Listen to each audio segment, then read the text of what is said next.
Hello dear students, in today's video we are going to discuss level 1 question 141 to 160. Let's start by question 141.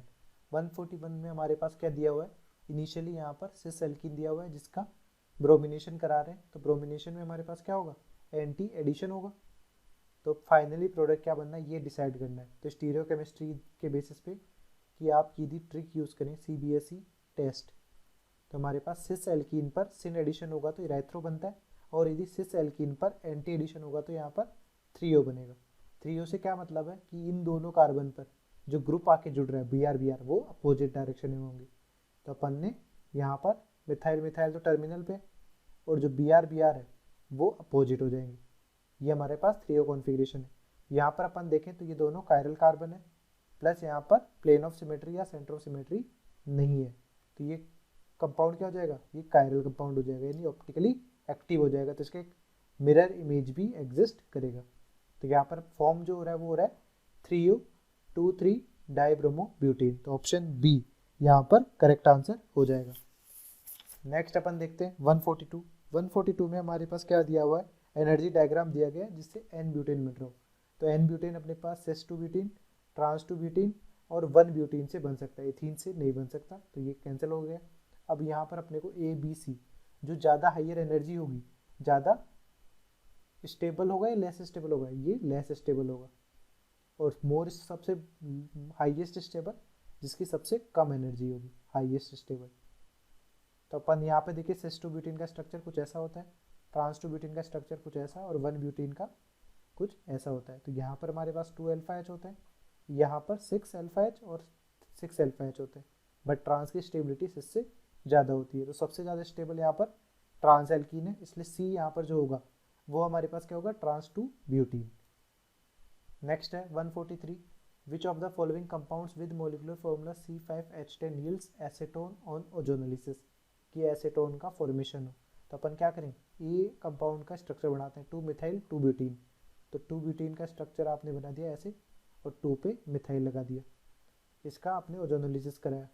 तो ozonolysis कराएंगे तो हमारे पास ये क्या बन जाएगा? C डबल बॉन्ड हो CH3, एसीटोन बन गया। इसी के साथ हमारे पास CH3CHO। बट बाकी ऑप्शंस को भी देख लेते हैं।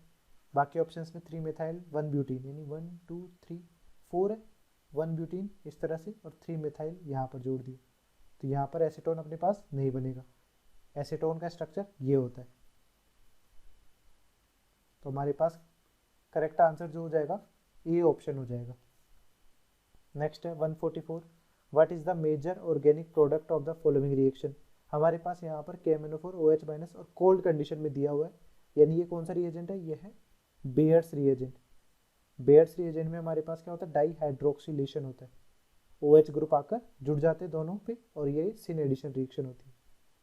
तो फाइनली हमारे पास क्या प्रोडक्ट बनेगा? यहाँ पर ये साइक्लो डबल बॉन्ड के पोजीशन पे यहाँ पर सिन एडिशन हो जाएगा, 2 बार, एक बार OH OH इस तरह से आ जाएगा। दूसरा केस हमारे पास सिमिलर बनेगा, तो इसमें क्या हो रहा है? प्लेन ऑफ सिमेट्री आने की वजह से कंपाउंड मीज हो जाएगा, और ये दोनों स्ट्रक्चर जो है वो आइडेंटिकल है, तो यहाँ पर एक ही कंपाउंड बनेगा। कौन सा बन रहा है? Option A. ठीक है। नेक्स्ट है 145। 145 में हॉट KMnO4 के साथ में रिएक्शन करा रहे हैं, तो अपने पास ये कंपाउंड का फॉर्मेशन हो रहा है। हॉट KMnO4 के केस में आप एल्कीन की रिएक्शन कराएंगे तो ये रिडक्ट ऑक्सीडेटिव ओजोनोलिसिस की तरह कार्य करता है। तो हमारे पास ये जो प्रोडक्ट बने कार्बोनिल कंपाउंड, इनका कॉम्बिनेशन करके अपन एल्कीन इजीली बना सकते हैं, कि जैसे CH3CH CH3 जुड़ा हुआ है, यहाँ पे COOH है, दैट मीन्स क्या होगा? आप इसको पहले CHO में कन्वर्ट कर लीजिए जिससे ईजी हो जाए, क्योंकि एल्डिहाइड यदि टर्मिनल पोजीशन बना होगा तभी ये फर्दर ऑक्सीडाइज होकर एसिड बना होगा। अब अपने पास C डबल बॉन्ड हो तो है, इसके साथ CH3 और यहाँ पर 3 कार्बन, इस तरह से CH2 CH2 CH3, ये C डबल बॉन्ड हो यहाँ से निकल जाएगा, और फाइनली हमारे पास क्या प्रोडक्ट बनेगा? इस तरह से ये फाइनल प्रोडक्ट बन जाएगा CH double bond C CH3 CH2 CH2 CH3। ठीक है। तो इस तरह से हमारे पास कहाँ पे ऑप्शन दिया हुआ है? यहाँ पर अपन बी वाला ऑप्शन ही देखें तो ये सेम स्ट्रक्चर फॉलो हो रहा है, इसलिए बी करेक्ट आंसर हो जाएगा फॉर कंपाउंड ए। नेक्स्ट है 146। 146 में देखिए यहाँ पर हमारे पास एल्कीन है जिसकी ओस्मियम टेट्राऑक्साइड के साथ रिएक्शन है, फिर Na2 पर आयोडिक एसिड का आयोडेट आयन है ये। तो यहाँ पर हमारे पास दो पॉइंट है कि सबसे पहले ये एल्कीन है, इस एल्कीन की रिएक्शन किसके साथ करा रहे हैं, ओस्मियम टेट्राऑक्साइड के साथ, जो कि डाईहाइड्रोक्सिलेशन करता है, सिनेडिशन रिएक्शन होती है जैसे बेयर्स रिएजेंट में होती है।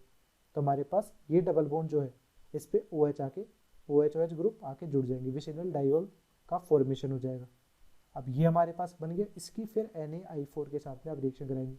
तो पर आयोडिक एसिड का जो ये रिएजेंट है ये किस तरह से एक्ट करता है, अपने पास यदि विसिनल डाइऑल केस हो या अपने पास डाइकार्बोनिल केस हो या अपने पास एक कार्बन पर OH और दूसरे पे कार्बोनिल, इस तरह से हो, तो आप क्या करेंगे, जब Na2 या HiO4 पर आयोडिक एसिड यूज़ किया जाएगा तो बॉन्ड को ब्रेक करेंगे। जितनी बार बॉन्ड ब्रेक होगा उतनी बार ऑक्सीडेशन होगा, सिंपल लॉजिक है। तो यहाँ पर हमारे पास एक बार बॉन्ड ब्रेक हो रहा है तो एक बार ऑक्सीडेशन होगा, तो अल्कोहल एक बार ऑक्सीडाइज होकर क्या बनेगा, कीटोन में। तो यहाँ पर एक प्रोडक्ट बन जाएगा ये कीटोन, दूसरा यहाँ पर एल्डिहाइड बन जाएगा CH3CHO।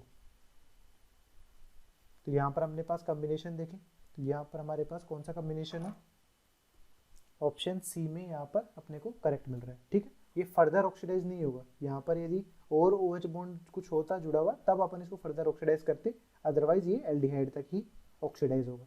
इसका यदि आप एग्जांपल समझना चाहें तो इस तरह से आप समझ सकते हैं कि जैसे यदि OH और यहाँ पर OH मैंने जोड़ दिया, इसके साथ CH3 है, H यहाँ पर CH3 है, H और H। ठीक है, इसकी आपने रिएक्शन करा दी HiO4 के साथ, तो क्या होगा, इस बॉन्ड यहाँ से एक बार बॉन्ड ब्रेक होगा, एक बार बॉन्ड यहाँ से ब्रेक होगा।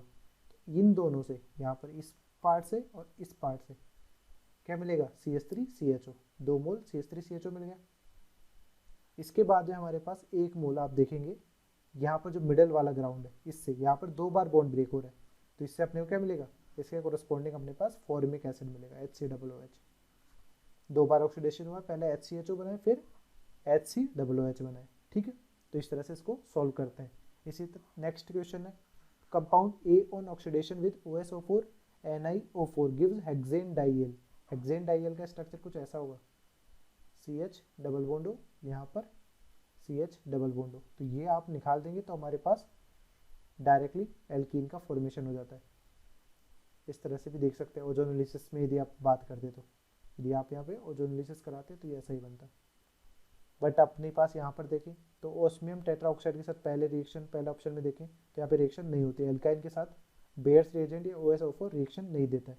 बट बी ऑप्शन देखें, बी ऑप्शन में आप सबसे पहले इस एल्कीन की OSO4 के साथ रिएक्शन करा दें तो डाईहाइड्रोक्सिलेशन हो जाएगा, यहाँ पर OH लग गया, यहाँ पर भी OH लग गया। ठीक है, इसका Na2 के साथ में ऑक्सीडेशन करा दें पैरायोडिक एसिड में, तो ये बॉन्ड ब्रेक होगा, OH है तो हमारे पास एल्डिहाइड्स का फॉर्मेशन हो जाएगा, ये CH डबल बॉन्ड हो, CH डबल बॉन्ड हो। नंबरिंग करिए 1 2 3 4 5 6, तो ये हो जाएगा हेक्सेन 16 डाइल, हेक्सेन 16 डाइल।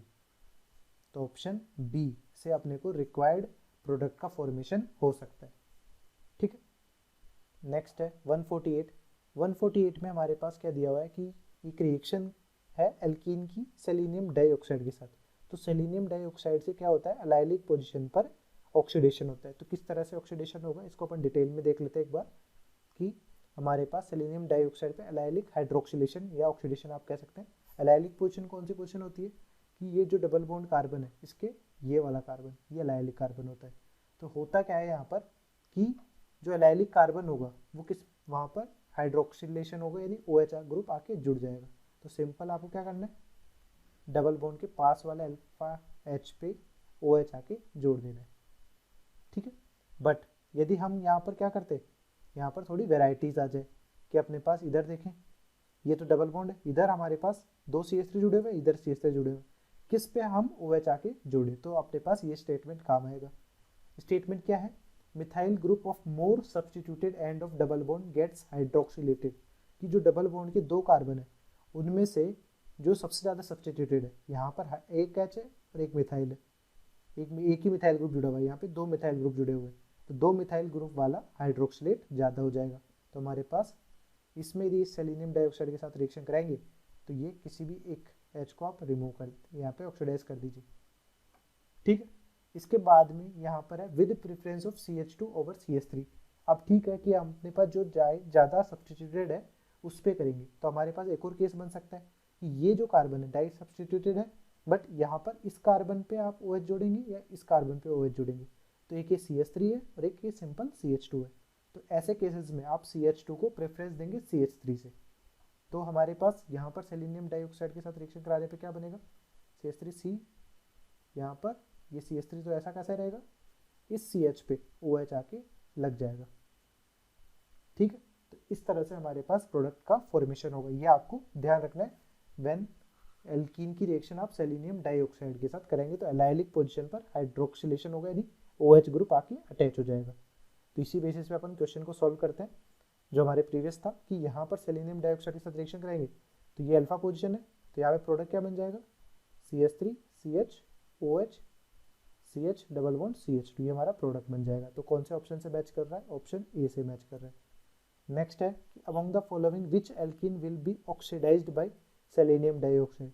तो हमारे पास जो एल्कीन, कोई सा भी एल्कीन है, लेट से कि हमारे पास इस तरह से कोई एल्कीन है, ये सेलेनियम डाइऑक्साइड पे अटैक करता है, तो अपने पास ये अटैक कैसे करेगा, एज ए न्यूक्लियोफाइल एक्ट करेगा। तो अपने पास जो सबसे ज़्यादा न्यूक्लियोफिलिक एल्कीन होगा वही अटैक करने की टेंडेंसी भी ज़्यादा रखेगा, यानी तो ऑक्सीडाइज भी इजीली वही होगा। तो हमारे पास अपन न्यूक्लियोफिलिसिटी देखने के लिए number of alpha H count करते हैं, तो नंबर ऑफ अल्फा एच यहाँ पर इनिशियली में देखें ऑप्शन ए में तो 0 अल्फा एच है, यहाँ पर काउंट करें तो यहाँ पर भी 0 अल्फा एच है कि अपने पास डबल बॉन्ड के पास वाले कार्बन पे, यहाँ पर भी 0 अल्फा एच है, बट इस कार्बन में हमने पास 1 अल्फा एच है, तो सबसे ज़्यादा मोर न्यूक्लियोफिलिक ये वाला कंपाउंड होगा, मोर न्यूक्लियोफिलिक।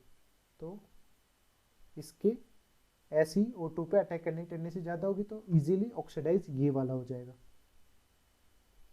तो ऑप्शन बी यहाँ पर ऑक्सीडाइज इजीली हो जाएगा।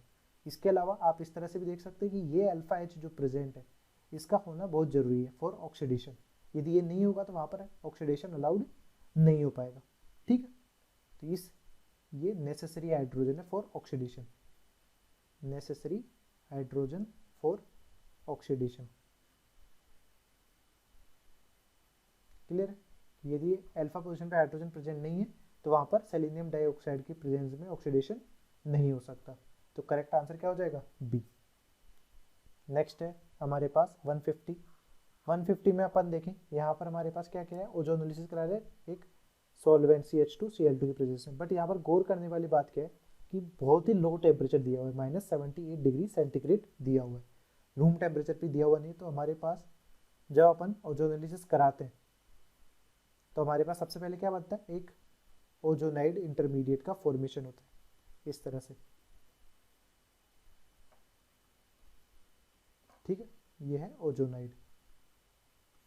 इस ओजोनाइड का अपन फर्दर थोड़े से हीट या रूम टेम्परेचर पे भी रिएक्शन कराते हैं, तब हमारे पास CH3CHO का निर्माण होता है इस तरह से। बट यहाँ पर रिएक्शन क्या हो रही है, काफ़ी लोअर टेम्परेचर पर हो रही है, दैट मीन्स हमारे पास ये इसी स्टेट इंटरमीडिएट स्टेट पे ही रह जाएगा, फर्दर डिसोशिएट नहीं होगा और फॉर्म एसिटाल्डिहाइड का निर्माण नहीं करेगा। तो हमारे पास डी यहाँ पर करेक्ट आंसर होगा, यानी अपने पास जो प्रोडक्ट बनेगा वो ओजोनाइड होगा। ठीक है, नेक्स्ट है 151 में हमें क्या पूछा गया है कि यहाँ पर ओजोनोलिसिस करा रहे फिर रिडक्टिव ओजोनोलिसिस करा रहे, तो यहाँ पर अपने पास कोई स्पेसिफिक टेम्परेचर दिया हुआ नहीं है, दैट मीन्स अपन मान लेंगे कि रूम टेम्परेचर पे रिएक्शन हो रही है, तो रूम टेम्परेचर पे हमारे पास इजीली ये डिसोशिएट होकर क्या क्या बना लेगा, पहले CH3CHO बना लेगा और एक एसीटोन बना लेगा इस तरह से। अब हमारे पास लिथियम एल्यूमिनियम हाइड्राइड, इन दोनों का मिक्सचर कि आप लिथियम एल्यूमिनियम हाइड्राइड के साथ रिडक्शन करेंगे तो क्या बन जाएगा, CH3CHO तो बन जाएगा CH3CH2OH, और दूसरा हमारे पास बन जाएगा यहाँ पर मिथाइल और यहाँ पर OH।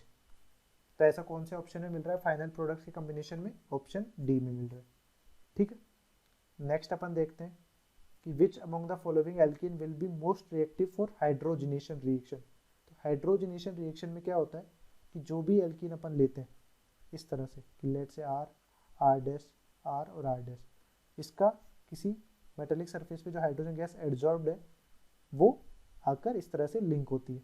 तो यहाँ पर अपने पास जितनी एल्काइल ग्रुप की स्टेरिक क्राउडिंग होगी उतने ही एडजॉर्प्शन प्रोसेस क्या होता है, लेस होता है।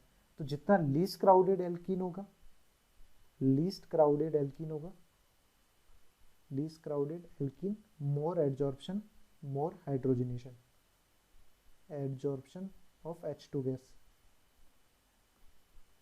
That means more hydrogenation, more hydrogenation. तो अपने को लेस क्राउडेड एल्कीन यहाँ पर देखनी है, तो लीस्ट क्राउडेड एल्कीन यहाँ पर केवल इथीन है। तो यहाँ पर हाइड्रोजनेशन रेट सबसे फास्टेस्ट होगी, तो ये सबसे ज़्यादा रिएक्टिव है for hydrogenation reaction. Hydrogenation reaction में अपन क्या यूज़ करते हैं, हाइड्रोजन और कोई भी मेटेलिक, प्लेटिनम, पैलेडियम, इस तरह से कैटलिस्ट के तौर पे यूज़ कर लेते हैं। नेक्स्ट है 153। 153 में हमारे पास यहाँ पर ओजोनोलिसिस रिएक्शन है इन प्रेजेंस ऑफ जिंक, यानी ये रिडक्टिव ओजोनोलिसिस है। रिडक्टिव ओजोनोलिसिस में अपने को क्या करना है, यहाँ पर हमारे पास इस बॉन्ड को ब्रेक कर देना है। तो ये किस में कन्वर्ट हो जाएगा, 2 एल्डिहाइड में कन्वर्ट हो जाएगा, यानी 2CH3CHO का हमारे पास निर्माण हो जाएगा। तो ऑप्शन डी करेक्ट आंसर है। नेक्स्ट अपन देखें कि हमारे पास यहाँ पर C6H12 एक एल्कीन है, क्योंकि इसका डिग्री ऑफ अनसैचुरेशन 1 दिया हुआ है। तो हमारे पास KMnO4 OH - CT यानी हॉट KMnO4 के साथ में रिएक्शन करा रहा है और C5H10O बन रहा है। तो यहाँ पर it must be N aldehyde और कीटोन, ये एक एल्डिहाइड या कीटोन होगा अपने पास। केवल एक ही प्रोडक्ट का यहाँ पर फॉर्मेशन हो रहा है एल्डिहाइड कीटोन के फॉर्म में। तो हमारे पास और भी बाय प्रोडक्ट्स बन सकते हैं, बट यहाँ पर एल्डिहाइड कीटोन तो बनेगा ही बनेगा, वो भी इस मॉलिक्यूलर फॉर्मूला को सेटिस्फाई करते हुए। तो हमारे पास ऑप्शन ए में देखते हैं कि ऑप्शन ए में हमारे पास क्या हो रहा है कि इसमें जब आप ऑक्सीडेशन कराएंगे ऑप्शन ए में हॉट KMnO4 के साथ में, तो जैसे ऑक्सीडेटिव ओजोनोलिसिस होता है वैसे रिएक्शन होगी, ये CHO में कन्वर्ट होगा। तो 1 2 3 4 5 1 2 3 4 5 पांचवें कार्बन पे ये CHO में कन्वर्ट होगा, जो कि फर्दर ऑक्सीडाइज होकर COOH में कन्वर्ट हो जाता है। तो यहाँ पर हमारे पास 2 ऑक्सीजन आ रहे हैं, जबकि यहाँ पर एक ही ऑक्सीजन अवेलेबल है। तो ये वाला ऑप्शन नहीं हो सकता। जहाँ पर भी एल्डिहाइड बनेगा वो फर्दर ऑक्सीडाइज हो जाएगा हॉट KMnO4 की प्रेजेंस में, किसमें, COOH में। तो यहाँ पर अपने पास C5H10O नहीं बनेगा। यहाँ पर भी सिमिलर सेम रिएक्शन होगी, टर्मिनल पोजीशन पे एल्डिहाइड आ रहा है, तो ये वाला ऑप्शन भी नहीं हो सकता। यहाँ पर भी हमारे पास सेम केस होगा। बट डी वाले ऑप्शन में यदि आप हॉट KMnO4 के साथ में रिएक्शन कराते हैं तो वही बॉन्ड ब्रेक करना है आपको, दोनों तरफ ऑक्सीजन लगाना है। यहाँ पर हमारे पास प्रोडक्ट क्या बन जाएगा, 1 2 3 C डबल बॉन्ड O और CH3। एक प्रोडक्ट ये बन जाएगा, दूसरा प्रोडक्ट हमारे पास फॉर्मिक एसिड बन जाएगा। बट ये जो प्रोडक्ट है इसका मॉलिक्यूलर फॉर्मूला हमारे पास C5H10O है। तो अपने पास ये वाला प्रोडक्ट किसमें मिल रहा है, केवल डी ऑप्शन में मिल रहा है। बाकी तीनों ऑप्शन में हमारे पास डबल ऑक्सीजन वाले प्रोडक्ट मिलेंगे, यानी COOH वाले कंपाउंड्स का फॉर्मेशन होगा। नेक्स्ट है 155। The predominant product formed when 3-methyl 2-pentene reacts with HOCl। तो हमारे पास 2-pentene का स्ट्रक्चर बना है, यानी 1 2 3 4 5 2-pentene, यानी यहाँ पे 2-pentene, 3 पे मिथाइल यानी यहाँ पे मिथाइल। अब इसका HOCl के साथ में, यानी पहले Cl+ के साथ अटैक होगा, तो Cl+ के साथ अटैक होगा, एक नॉन क्लासिकल कार्बोकेटाइन का फॉर्मेशन हो जाएगा। नॉन क्लासिकल कार्बोकेटाइन हमारे पास कुछ ऐसा बन जाएगा, जिसपे फिर आप HOCl क्या होता है, H2O विद Cl2, इसको अपन HOCl कहते हैं। तो यहाँ पर H2O का अटैक करेंगे जो कि मोर क्राउडेड कार्बन पे होगा, तो इस पे अटैक होगा, ये Cl लीव कर जाएगा। फाइनली प्रोडक्ट हमारे पास क्या बन जाएगा, यहाँ पर OH जुड़ा हुआ है ही CH3, इस कार्बन पे क्लोरीन जुड़ जाएगा और ये CH3 कौन से ऑप्शन से मैच कर रहा है, ऑप्शन डी से मैच कर रहा है। ठीक है, नेक्स्ट अपन देखते हैं 156 में हमारे पास यहाँ पर हाइड्रोजनेशन करा रहे हैं। नॉर्मल कंडीशंस दी गई हैं, तो अपने पास जो पाई बॉन्ड्स होंगे वो हाइड्रोजनेट हो जाएंगे।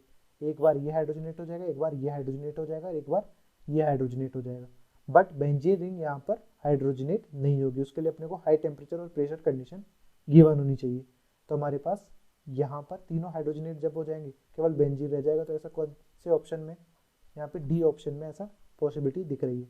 यहाँ पर आप यदि स्टीरियो केमिस्ट्री में कंफ्यूज हो रहे हो कि जैसे ये वाली पोजीशन तो दी हुई है वेज की, यहाँ पर अपने पास एक बार वेज दिया हुआ है और एक बार डैश दिया हुआ है, ये कॉन्फ़िगरेशन कैसे आया।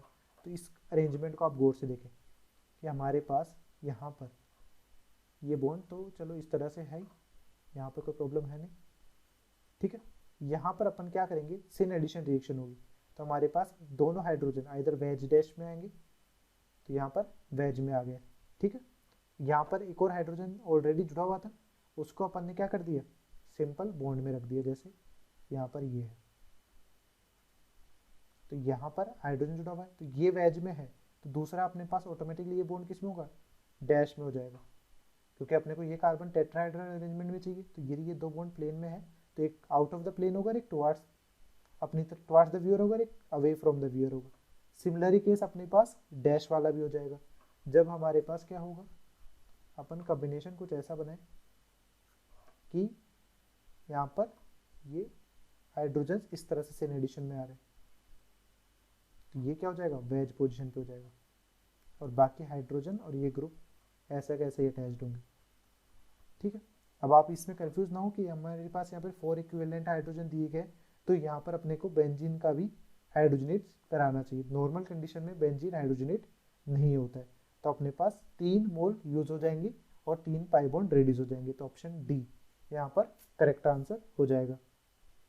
नेक्स्ट है 157। 157 में हमारे पास क्या दिया हुआ है, यहाँ पे ओजोनोलिसिस कराया हुआ है।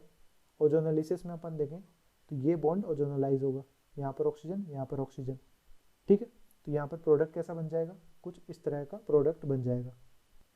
तो हमारे पास इस तरह से बन जाएगा, ये कीटोन के फॉर्म में मिलेगा, और यहाँ पर कीटोन है और यहाँ पर ये एल्डिहाइड है, ठीक है। अब इसके बाद अपने पास क्या दिया हुआ है, यहाँ पर KOH दिया हुआ है। KOH की प्रेजेंस में यहाँ पे होता है एल्डोल कंडेंसेशन होता है, ठीक है। एल्डोल कंडेंसेशन में सिंपली आप डायरेक्टली ट्रिक का यूज कर लेंगे कि हमारे पास फॉर एग्जांपल कोई एसीटोन ऐसा दिया हुआ है CH3 C double bond CH3, इसका KOH हीट के साथ में आप कर रहे हैं एल्डोल कंडेंसेशन, तो आप क्या करेंगे कि हमारे पास जो C डबल बॉन्ड CH3 तो ही इसको अरेंज करेंगे अल्फा हाइड्रोजन को, यानी यहाँ पर CH2 CH C double bond CH3, अब यहाँ पे इसको रिमूव कर देंगे वाटर को, तो हमारे पास फाइनली प्रोडक्ट क्या बन जाएगा, मिथाइल मिथाइल तो जुड़ा हुआ ही, double bond CH C double bond CH3, इस तरह से डबल बॉन्ड का फॉर्मेशन हो जाएगा। तो अपने पास अल्फा बीटा अनसेचुरेटेड कीटोन का फॉर्मेशन होगा। तो यहाँ पर भी सेम ही चीज़ होगी, यहाँ पर हमारे पास ये जो H है और ये ऑक्सीजन है, ये निकल जाएंगे, और हमारे पास फाइनली प्रोडक्ट जो मिलेगा वो कौन से ऑप्शन से मैच कर रहा है, यहाँ पर इस C ऑप्शन से मैच कर रहा है। यहाँ पर हमारे पास ये जो एल्कीन बन रहा है वो एल्कीन यहीं से बनेगा, और रिंग देख लीजिए कितने मेंबर बन जाएगी, 1 2 3 4 5, और यहाँ पर ये हो जाएगा। तो यहाँ पर हमारे पास 6 मेंबर रिंग का फॉर्मेशन हो रहा है, तो C नहीं बनेगा प्रोडक्ट, यहाँ पर हमारे पास ये D वाला बनेगा, B सॉरी D भी नहीं B, यहाँ पर एल्कीन वैसा ही है पर 6 मेंबर रिंग बन रही है, यहाँ पर अपने पास 5 मेंबर रिंग ही बन रही है, तो ये वाला ऑप्शन नहीं होगा। यहाँ पर करेक्ट आंसर जो होगा वो B हो जाएगा, ठीक है। नेक्स्ट है 158, which of the following species is an intermediate in the reaction shown below. तो हमारे पास साइक्लो ये दिया हुआ है, एल्कीन Br2 के साथ में अटैक कराना है, तो जैसे एल्कीन की रिएक्शन होती है वैसे सिंपल रिएक्शन होगी यहाँ पर भी। तो यहाँ पर अपने पास सबसे पहले नॉन क्लासिकल कार्बोकेटाइन का फॉर्मेशन हो जाएगा, cyclic bromonium ion, then H2O का अटैक कराओगे बैक साइड से, और ये Br लीव कर जाएगा, और हमारे पास प्रोडक्ट यहाँ पर Br और यहाँ पर OH, एंटी एडिशन रिएक्शन होती है, तो ये वेज पे तो ये डैश पे हो जाएगा। दूसरा कॉम्बिनेशन यदि देखें, क्योंकि दोनों तरफ सिमेट्रिकल केस ही है और ये ऑप्टिकली एक्टिव होगा, तो हमारे पास यदि ये वेज पे है तो ये डैश पे हो जाएगा। हमारे पास दोनों प्रोडक्ट्स का फॉर्मेशन यहाँ पर होगा, ठीक है। इस तरह हमारे पास यहाँ पर इंटरमीडिएट जो बन रहा है वो ऑप्शन ए का बन रहा है। बाकी अपन यदि देखें नेक्स्ट क्वेश्चन कि ये जो एल्कीन है साइक्लो एल्कीन, इसका CH3H+ की प्रेजेंस में रिएक्शन करा रहे हैं, तो हमारे पास क्या प्रोडक्ट बन जाएगा, हमारे पास कार्बोकेटाइन का फॉर्मेशन हो जाएगा, CH3 ये कार्बोकेटाइन बन गया। अब इस H2O का अटैक कराना है, इस H2O का अटैक हो जाएगा, तो फाइनली प्रोडक्ट हमारे पास क्या बनेगा, CH3OH। कौन से ऑप्शन से मैच कर रहा है, ऑप्शन 3 में हमारे पास ये प्रोडक्ट बन रहा है, तो C करेक्ट आंसर हो जाएगा। नेक्स्ट 160 में भी हमारे पास साइक्लो एल्कीन तो दिया हुआ ही, तो साइक्लो एल्कीन से पहले आप नॉन क्लासिकल कार्बोकेटाइन बनाएंगे, क्योंकि Br2 यहाँ पर इलेक्ट्रोफाइल की तरह एक्ट कर रहा है, तो हमारे पास इस Br- पे अटैक करेगा और ये बॉन्ड इधर से निकल जाएगा, तो फाइनली हमारे पास क्या बन जाएगा प्रोडक्ट, हमारे पास प्रोडक्ट इस तरह से नॉन क्लासिकल कार्बोकेटाइन का बन जाएगा। अब इस पे आप अटैक करने के लिए दो चीज़ें न्यूक्लियोफाइल है, Br- भी अवेलेबल है और H2O भी अवेलेबल है। तो जो H2O होता है वाटर, वो Br- को हाइड्रोलाइज कर देगा। तो अपने पास H2O मॉलिक्यूल Br- के सराउंडिंग में आने की वजह से Br- की न्यूक्लियोफिलिसिटी यहाँ पे डिक्रीज हो जाएगी। तो यहाँ पर अटैक करने के लिए जो अवेलेबल होगा वो होगा वाटर। अब वाटर कहाँ अटैक करेगा, मोर क्राउडेड कार्बन पे अटैक करेगा और Br यहाँ से लीव कर जाएगा। तो फाइनली हमारे पास जो प्रोडक्ट बनेगा उसमें CH3 से क्या जुड़ा हुआ होगा, OH जुड़ा होगा। तो ऐसा कॉम्बिनेशन अपने को प्रोडक्ट में कहाँ मिल रहा है, ऑप्शन बी में मिल रहा है। तो करेक्ट आंसर बी हो जाएगा। Thanks for watching. Hopefully this video solution series helped you out to clear your doubts. Give this video a thumbs up if it is useful for you. If you are new to this channel, make sure to click the subscribe button and bell notification icon so you don't miss latest videos from our video solution series and education related stuff from GM Academy.